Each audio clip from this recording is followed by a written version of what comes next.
Boa tarde, meus irmãos. Bem-vindo ao podcast, uma iniciativa da Cássia da Colina, número 4220.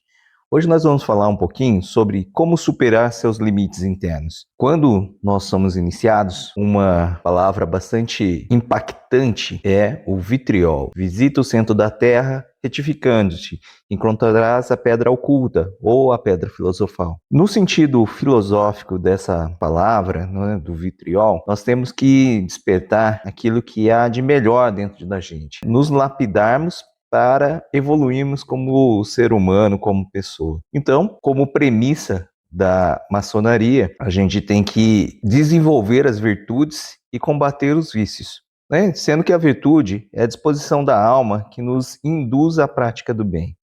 E o vício é o oposto da virtude, que é o hábito miserável que nos arrasta para o mal. Vários filósofos estudaram a virtude de Aristóteles, que são as disposições adquiridas que ocupam um meio termo entre dois extremos, o excesso e a deficiência. Por exemplo, a coragem está entre a covardia, que é a deficiência, e a temeridade, que é o excesso. Ele diferencia as virtudes morais, como a justiça, a coragem e a temperança, das virtudes intelectuais, como a sabedoria e a prudência. Então, o objetivo final, segundo Aristóteles, é a prática das virtudes, é o eudaimonia, é a felicidade ou a vida plena. As virtudes, na ética cristã, né, segundo São Tomás de Aquino, integra a filosofia aristotélica, mas com vertentes do cristianismo. Ele distingue as virtudes cardeais, que seria a prudência, a justiça, a fortaleza e a temperança, e as virtudes teologais, fé, esperança e caridade. Para ele, São Tomás de Aquino, as virtudes teologais aproximam o ser humano de Deus, enquanto as cardeais regulam as ações humanas na convivência social. E é isso que a gente entende até hoje como virtudes para conviver bem na sociedade em si. Kant define a virtude como a capacidade de agir por dever moral, e não por inclinações ou interesses pessoais. Para ele, a virtude é um ato de vontade firme em seguir a lei moral, né? Então, Kant entende que virtude é aquilo que está implícito às pessoas. Nietzsche também define as virtudes. Ele tem uma visão mais crítica dessas virtudes tradicionais, associando a uma moralidade de rebanho que reprime o potencial humano. Ele propõe, então, uma moralidade além do homem, em que novas virtudes são criadas por indivíduos que superam os valores impostos pela sociedade. Na modernidade, existem alguns filósofos que também tentaram definir virtudes, como, por exemplo, o Asladair MacIntyre. Ele define que a virtude é a ética inspirada na filosofia aristotélica, ganhando novos interesses, né? Mas a abordagem dele foca mais no caráter e nas disposições do indivíduo, que nas consequências das ações enfatiza o desenvolvimento pessoal e o florescimento humano. Então, como conclusão, essas diferentes abordagens, né, das virtudes, elas, independentemente do sistema filosófico, está sempre relacionado ao desenvolvimento de um caráter íntegro e ao exercício consciente de agir para o bem. Então, o que nos impede de praticar as virtudes? Dentro das nossas limitações, nós vamos sempre enfrentar algumas dificuldades internas, dificuldades psicológicas e dificuldades morais, como, por exemplo, a ignorância e a falta do autoconhecimento, a fraqueza da vontade, o medo, a insegurança, interesses pessoais e egoísmo, habituar-se aos vícios e os conflitos de valores. Dentro das dificuldades externas, né, que aquelas anteriores, né, a ignorância, a falta de conhecimento, fraqueza de vontade, medo e insegurança, interesses pessoais e egoísmo,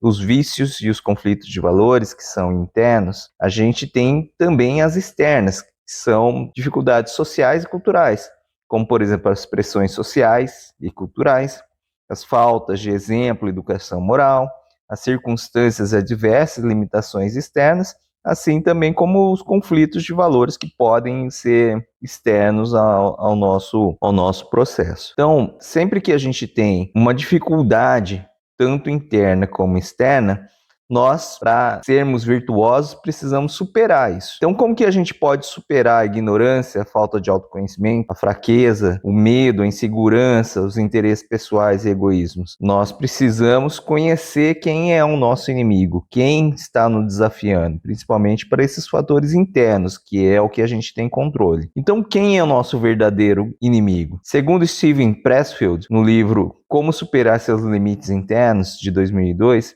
ele diz que o nosso principal inimigo é a resistência. A resistência nada mais é que uma força interna invisível que age contra a criatividade e o crescimento pessoal. É o principal inimigo interno que impede as pessoas de realizarem seus sonhos, projetos e viverem de forma autêntica. O inimigo é um excelente professor, né? Então, a resistência, ela nos ensina, desde que você perceba ela. Então, cabe a nós combater a resistência. Para combater a resistência, a gente precisa ter uma mentalidade profissional. O que seria a mentalidade profissional, diferenciando da mentalidade amadora? Ser profissional é mais do que simplesmente receber dinheiro pelo seu trabalho. É uma questão de postura e disciplina. Mesmo não querendo, eu faço as atividades que têm que ser feitas. Então, para combater a resistência, eu preciso enfrentar ela, eu preciso realizar as atividades necessárias para que isso aconteça. Uma coisa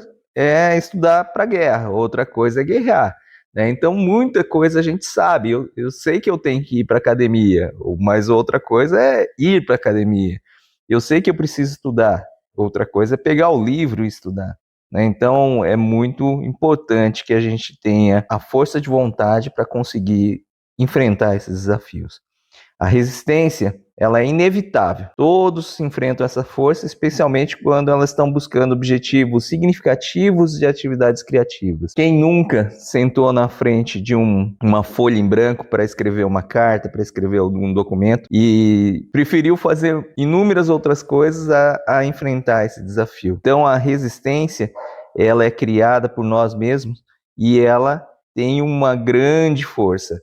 Ela consegue nos convencer, porque não há nada mais forte que o nosso próprio convencimento. Então, eu preciso enfrentar essa resistência com todas as armas que eu tenho, principalmente a disciplina. A ação é uma solução para enfrentar a resistência.